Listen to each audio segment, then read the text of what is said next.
Hey guys, Chuck with 50 Tactical on the road today, and wanted to have a quick conversation with you about the effects of corrective lenses on red dot optics. Stay tuned.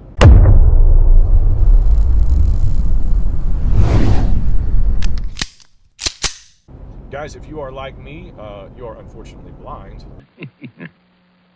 Get fittings done here. Seriously though, if you're like me and you wear contact lenses, most people will wear those most of the time, and you'll transition to glasses when you take those out, usually at the end of the day.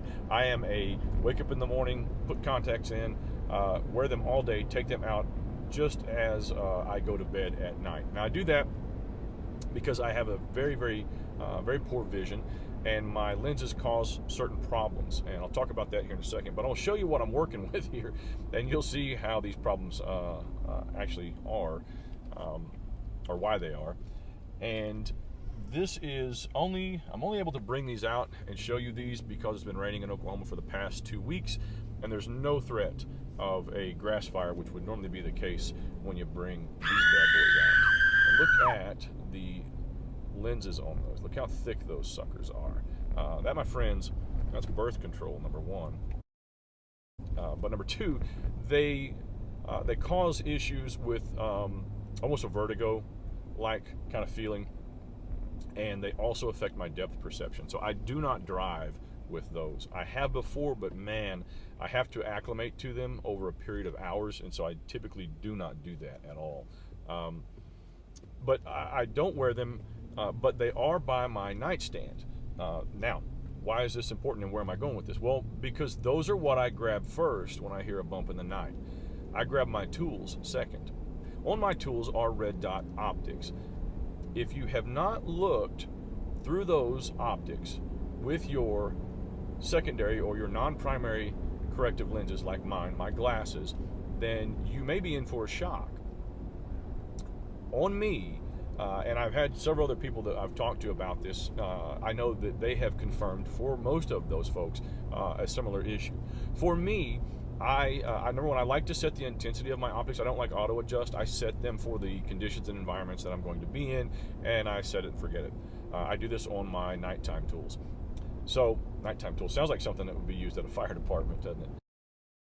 You know what I'm talking about. But I do that. So when I go to set my optics like that on pistol or rifle, and I have both in there, I put my corrective lenses on that I will be using in those moments. So I transition, take my contacts out, I put my glasses on, and then I tune up and set my optic intensity.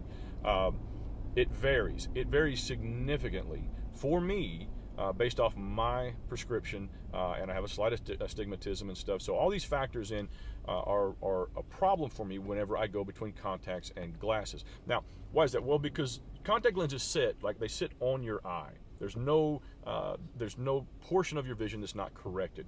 Glasses are going to sit off your eye about an inch or so, and so you have that distance where your vision is not corrected. Now that's where this kind of depth perception issues come in.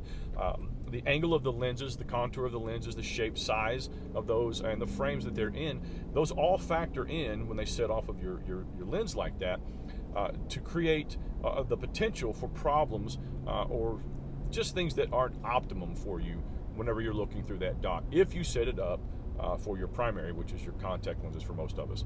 So I will tell you that the difference, again, is significant between where I like to and how my dot is presented in contacts versus glasses.